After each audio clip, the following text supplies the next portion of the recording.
Welcome to Agriculture Live. My name's Rebecca Shields. Don't go anywhere. You don't want to miss this. It's a great episode. We'll be diving deep into the theme of how do UK farmers go from value adding to wealth creating, which I'm sure will be of great interest to a lot of UK farmers out there.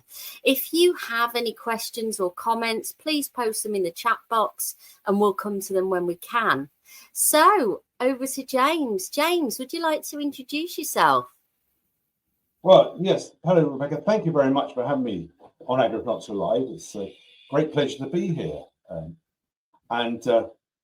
Just a quick background on myself. I'm director of Siggs Co. We're a farm business consultant, which my wife and I founded on the 9th of August, 1995. So we're approaching our 30th birthday. Wow. That's excellent. So tell us about your background. How did you get into the agricultural industry and why, James? Well, I come from a farming family. Both grandfathers were first generation farmers, but all tenant farmers. And at the time, really, basically all of my farms, my family were tenant farmers. In fact, my brother and I, the first farmers, Siggs I know, to actually own the farm. But when I was young, having grown up with all this farming, my mother, my aunts, my grandmothers never said, don't go into farming, there's no money in it. But I know I wasn't to be persuaded. So I set out thinking, I'll become an electrical engineer, looked at all the options, even a lawyer, my sister's a judge, and said, no, that's it, perhaps I'll be a land agent. So I went off to Y College, read agricultural economics, got more and more interested in the farming side of it. Ended up milking cows in Saudi Arabia after college, worked at home for a bit, then managed a local farm. Then I joined Paul's as an agronomist because I couldn't see any real future in being a farm manager. And they plucked me out of Kent, Sussex and Surrey, sent me off to Indonesia as an executive in a plantation company there, 50,000 hectares of oil, palm, rubber, tea, coffee, cocoa, 12,000 employees. I knew nothing about it when I landed. And did that for a bit and then got into consulting with the same company. When the company was sold, we formed Siggs Co to take over the consulting business that we were doing, and it's gone on from there. So you own Siggs Co. So tell us about the company and what it does. Well, until 2018, all our work was done overseas. We worked in about 30 countries. Advising and managing large farms with diverse crops and livestock, basically for multinationals like Unilever or very wealthy people, billionaires, that sort of thing. We've also done privatization and development aid work. We got into farm plastic recycling, not for very long. We had our own farm in North Devon, 10 years, which we ended up actually running as an experimental farm for our own work we were doing overseas. So we got into no-till, rotational grazing, complete diets, all that sort of thing. And then in 2018, so we didn't want to do traveling all the time, and we ended up doing more and more work in the southeast of England, advising farmers on government schemes, soil nutrients and business planning. And with our son Charlie joining us in the business, we're doing more and more work on regen and the related agronomy. Okay, so what makes you guys stand out from your competitors? Well, we're really happy. So, not like Clarkson's farm, who has a cheerful Charlie. We have the really cheerful Charlie. And people have called me Jolly James or Jovial James. So that's it.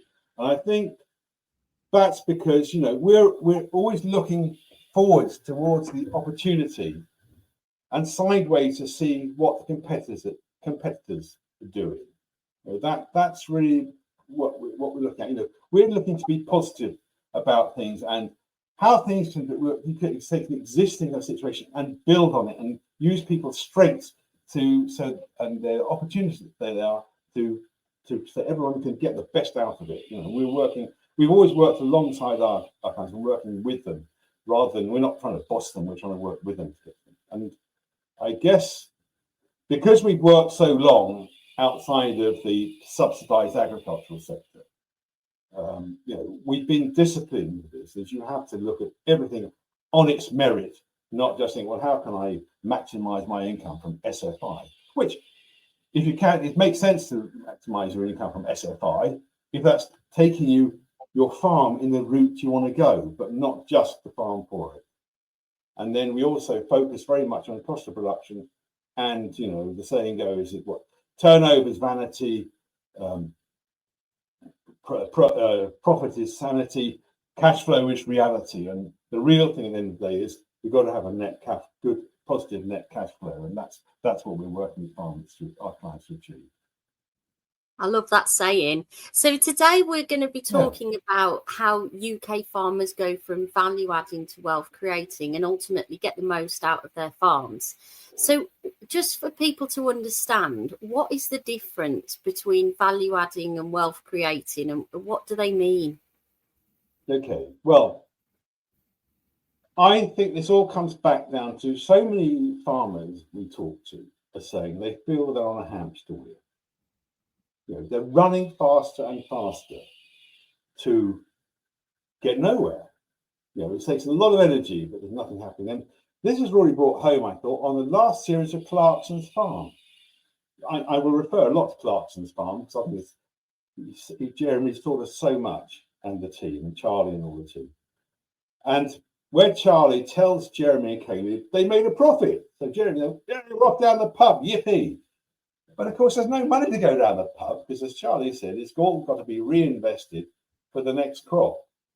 And this is where we're at. So we're constantly having to borrow money to reinvest to produce a crop. And what we're taking is basically the basic resources of our farms, which is the land, the sunlight, the water, the carbon, and our brains, and buying stuff which we then hope to add value to, be it fertilizers or cake, things like that.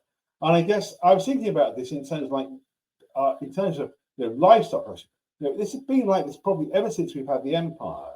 Because I can remember my father saying, well, all that happened, when before the war, we had cows, you fed them four pounds of imported cake per gallon, and that's how we weren't taking anything off our farm, really. And that's where we got. And I think then in the 70s, when we suddenly upped the inputs we were putting into our arable crops, that went as well. Because I can remember that, the first year we went into using fungicides and growth regulators, we had an amazing uplift in profit and crops. But after that, it wasn't. And we got on. We were then already on this thing. You daren't stop applying all these inputs for fear that you wouldn't get the crop. And I think what we've got to get away from is not looking at just margins and profit, is to actually start saying, what's our net cash flow for the year, and how do we get to that? And how we have with every cost we've got, is it really necessary? What do you do about that? It's that sort of thing we're getting. So really more again focusing on what's my net cash flow, because that's where our profit comes from, rather than it's quite easy to sit and think, my farm value is going up. For us, when we had our farm, great, the farm value is appreciated a lot over the years. But until we sell it, we can't do anything with it. And, it's a bit like owning a house. Most of us, we own houses, our houses go up in value, but they're not making us any wealthier. We think we're wealthy, but we're not. So it's just basically how we get is managing our business to have a net positive cash flow. Okay, so people often assume, are UK farmers rich? Yeah. Well, Rebecca, what are riches? In many ways, those in the farming industry are rich. Most of us enjoy our work. We find it interesting, and we're always learning something. We work for ourselves. We work in a nice environment, and we set our own hours. And if you want to take it to a extreme, I suggest you listen to the Matt Bowley episode on the Pasture Pod. So he's taken it to an amazing business there working, where he's making good margins and taking plenty of time. But then, if we look at the wealth that people are sitting on, it depends who we're looking at. If we're looking at tenants, who now make up only 30% of the farmers, because When I was young, it was 60-70% return. They're set on basically their only wealth is in their livestock and their fixed assets, and very difficult for them to make anything from that. Owner occupiers, yes, that's all. I think it's sitting on a big asset in terms of their land. But I mean, historically, as a landlord, an asset was only making 2% per annum, and now it's less. And it just depends. Are you large farmer, a small farmer, anything like that? So and what sector you're in. For example, it seems to be that pigs and poultry until have been pretty consistently profitable. Dairy has been quite profitable with ups and downs, but the arable says that's been ups and downs, whereas the grazing livestock sector has been always very marginal in terms of making any profit. So whilst people are sitting on a big asset, I've got clients say with a 300-acre farm, and they're sitting on 4 million, but not making anything really now, saying your farm payment's gone. So this is the where the crux we have. And then so I think yes, and it's a bit perhaps having a farm is a bit like having a FTSE 100 index share. You're getting it for you're getting increased value, but you're not getting any cash. And it's moving away from how do we have making more cash out of our. And then in terms of wealth, who is wealthy? Are we as wealthy as Warren Buffett and Elon Musk, or compared to somebody else? It's everything's relative. Of course. So in terms of, you've worked abroad, so how do UK farmers compare in terms of profitability to farms abroad? Well, if you come back to the most profitable form of farming is oil palm, and the oil palm and price of palm oil, along with the price of petroleum, basically determine the price of all the other agricultural commodities. And the thing about palm oil is that it's a tree crop. You produce it all the year round. All the energy requirements you need to process the crop come from the crop residues. The fertility in the crop is all returned to the field. So in fact, your variable costs are basically just the cost of harvesting. And so it's always very, very, very profitable. And at the moment that's making probably £1,500 to £2,000 per annum per hectare. And this is what drives the constant expansion of the area of the industry, regardless of how you feel about the environmental impact of it. But given that China and India will continue to take all the palm oil, then this is going to carry on. So that side of it is, that's where we are. Then if you look at the States, 79% of what they call small farms have a net cash income of $4,000 per annum, out of which they've got to live and refinance what they're doing. Okay, so they're not in a very good position. But it's quite interesting that 50% of farms in the US are part-time. So that's the thing I'll come on to a bit later. I'd like to. 65% of the family farms in the US have a net cash income of $67,000 per annum, out of which again they've got to live and reinvest. So they're probably quite like a lot of farmers here in the UK are at the moment. But of course, and in the US, of course, land prices keep increasing as well, because we've got the likes of Vance and Co, who's running a website to encourage people to invest in farmland, and there's constant drive to invest in farmland. Now I'd like to look at Brazil, which has come to is such a massive producer and influence on what happens in the rest of the world. It's difficult to get any sensible figures out of that, but land prices have doubled in the last 3 years. And in most of Brazil, you're going to get 2 crops a year. Most of it's now done with no-till, and their uptake of biocontrol is amazing. It's dropping out of the chemical control and going to biocontrol. So that's interesting. So there again, all these, more and more commodity coming out, cheaper and cheaper, putting price on commodities everywhere. And they're producing beef, soya, cereals, everything.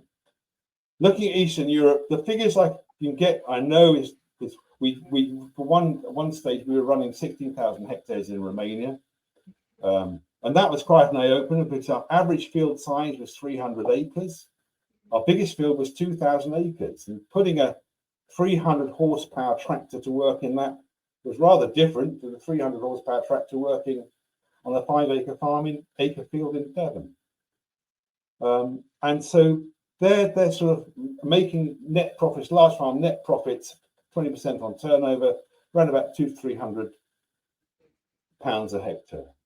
So they're making very good money. And in terms of land prices, I have a French friend of mine who's bought a farm in Romania around about 1998 for $50 a hectare, and it's probably worth $5,000 a hectare now. Australia, cropping farms had very good year before last, but now they're back losing money. And overall in Australia, Australian farms are losing money at the moment.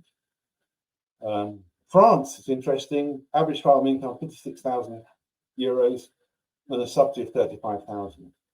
So again, no one's making any real money out of farming at the moment. And this is the average figure, but of course, there will be people at the top end making a lot of money, and people at the bottom end losing money. So it's always looking at what are the winners doing? Do this, and we look at the UK. We look at the averages. Apart from dairy, pigs, and poultry, and horticulture, every other sector is losing money on its agricultural activity in 2024, but making it up with diversification, subsidy, and agri-environment schemes. But as we know, the single farm payment has been slashed back to 7,200. So it's pretty tough, and it's tough. It's tough for everybody at the moment, and basically driven by these big producers of palm oil, Brazil, and Eastern Europe. And that's where it is. So we have to look at where we're going to go with those. And I guess the other impact we have also is the Chinese economy on what we're doing, because the Chinese will just keep adapting and improving. The Chinese are the biggest sheep meat producers in the world. So a little upbeat in their sheep production is a big change, like pork production and like that. So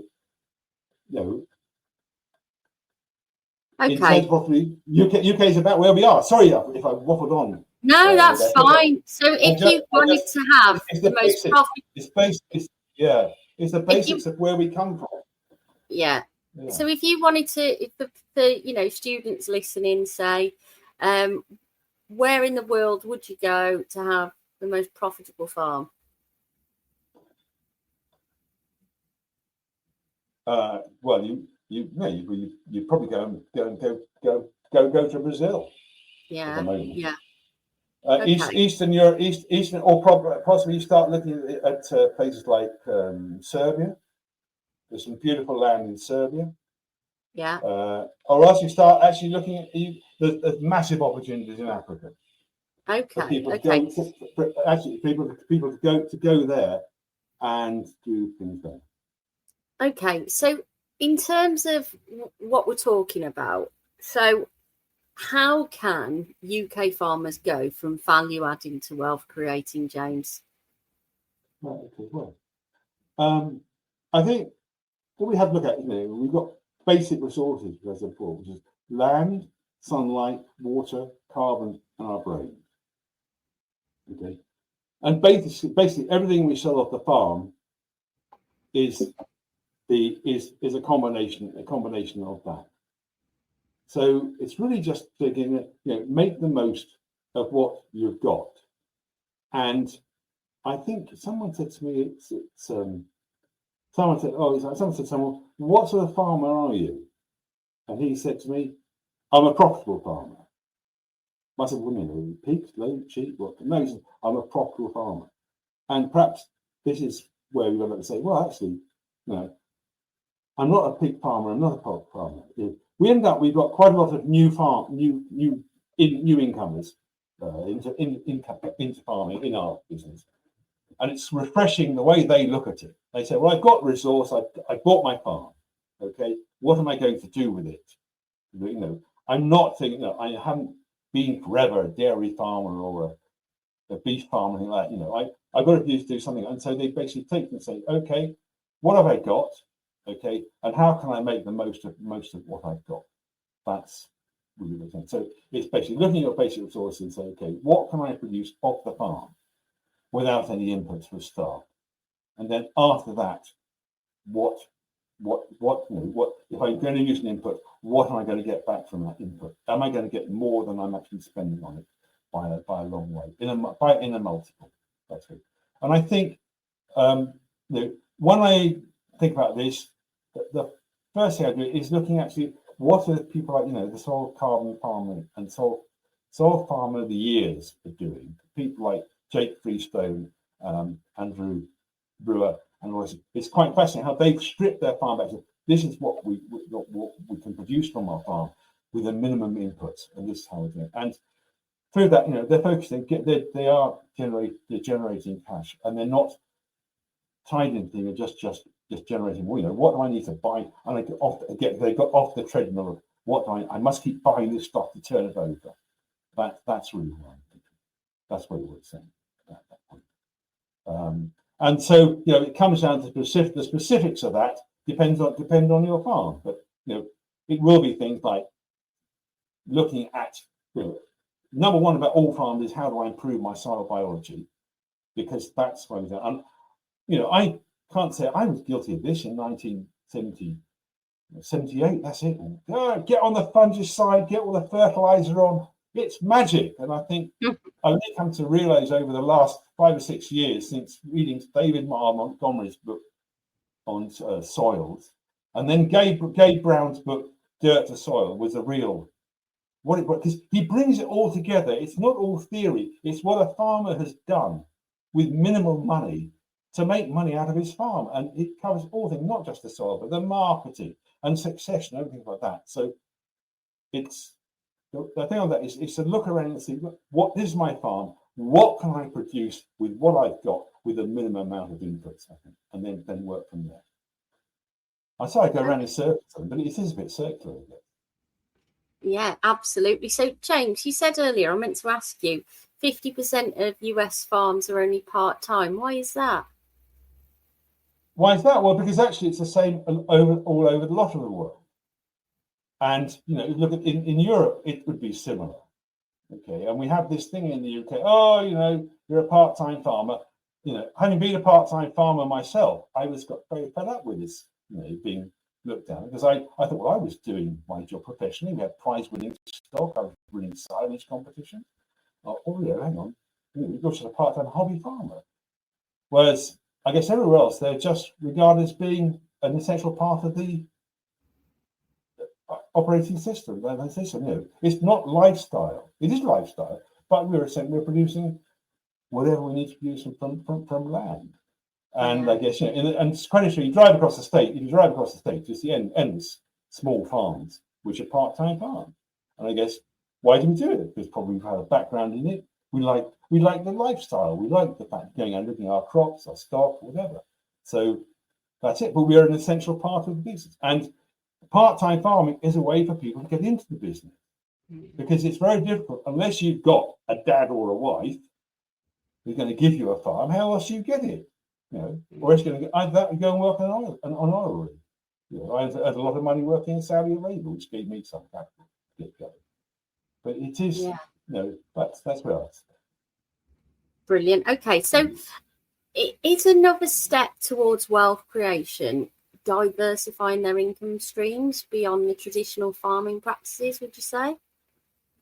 Well, looking back to this, Rebecca, my grandparents diversified when they started. They were a new entrant.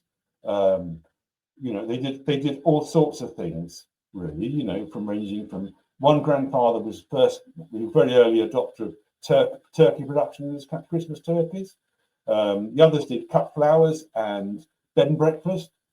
My parents diversified. We always had a riding school. We had a farm shop. My uncles diversified in all sorts of things. So I think it is. But I think in terms of diversification, there's no magic thing. For example, if you want to get in a holiday college, you're in the hospitality business. So you've got to like people and want to do it. There's no point, your land agent comes and says, convert your business, have a holiday cottage. You've got to manage the people, you've got to manage all the people come in, you've got to manage the cleaners, the turnaround, everything like that. And so it can be a problem. But the real key on terms of diversity is diversity of cropping or livestock, which is, I think, is key because again, if to get the most out of your soil, your land, your soil, water, carbon, and sunshine, you need diversity in as much diversity you can in what you're growing in the ground and on the ground. Okay. So if you want diversity, so diversity is an essential part of the wealth creation. Okay, do fantastic. What you have a passion for. Okay, brilliant. So how do we attract more young people into the farming sector and make the industry more financially attractive to them? First, sort out the safety issues Yes. in farming. It's the most dangerous industry we have in this country, and that has got to be taken. That has got to be resolved first. And then after that, a certain amount of it is part-time farming. There's got to be a recognition by county councils and other people that part-time farming is valuable. And if you're applying for a council holding, that running it part-time is an option. And the sad thing is the Devon County Council is amalgamating all its county council holdings, so fewer and fewer people can get into actual farming itself. If you want to go farming, if not, then you have to find a way. And I was a very inspirational presentation, two presentations on Monday by How Now Brown Cow, I think it is How Now Brown Cow, which is people got into dairy farming in Devon, and another young family who are farming on National Trust property in Devon. We've got it by a partnership. So if you want to go that way, if you want to get into the ancillary industries, then you've got to get training, and it seems to be the only way forward at the moment is going to university. So yeah. And then from after that, it comes up usual way: patrimony, parsimony, or matrimony. So you've got to save up the money, or start off small scale. Again, there's lots of people doing it. Just look around and see what people are doing. But good for part-time farmers. That's what I say. Be a part-time farmer first, and the NFU should accept and laud these people rather than running them down all the time. Absolutely, we need to support them as a country, don't we? We do, and we also, the NFU needs to look at its publicity and stop moaning all the time because it makes farming look such a negative industry for the whole country. So my father was an NFU chairman. So how important is recruiting right to ensure that farmers can build wealth? Absolutely the key, because you're only as good as your people. And I think we've got to look at things in terms you need the right people in the right places, and they need to be motivated. And basically, it's a specialist job. I mean, I've worked in large agribusiness companies where we had personnel departments, but if you don't have a personnel department, it's something you need to have professional help on. And you also need to look at career structure and the fact that people aren't going to be with you all the time. So there will be progression, and it will be people coming into your business and moving on because they want to go and get other experience and do other things. So I think you've got to go to a professional on that. So how can a farming business start from today? They've made the decision, we want to head towards wealth creation. What can they do? The first thing is to start looking around and get an idea of what the assets you have on your farm. Again, it's your land, soil, water, sunshine, carbon, and your brains, and that's it. And then start looking around and see what other people are doing in this space. There's so many good books you can read. I will come back to Gabe Brown because that is the point I think that gets. It's a farmer for farmers, and after that, there's endless numbers of podcasts and YouTube things you can read to do this, and you can find a lot of information there and decide what we'll do. And then saying, okay, well, what will my farm produce? Okay, if I did nothing, and then after that, well, how much more do I need to do to make it produce more? And then something. And then the day is where's it turn out in terms of cash flow? It can cover all sorts of things: no-till, min-till, rotational grazing, whatever. It just depends what happens on your own farm. If you're a very small farm, it might be saying, okay, well, how much more can I sell direct to consumer? That's big, because I think as John Kemp is always saying, sell by the pound, not by the ton. And it's looking at all of these sort of things. But there's plenty of help out there. There's lots of inspiration. Yeah, absolutely. It's all about educating ourselves, isn't it, at the end of the day? It is, yes, it is, and, I had to, my mind was a little bit closer. I only went to groundswell last year. Oh, this is a bit of hippie thing.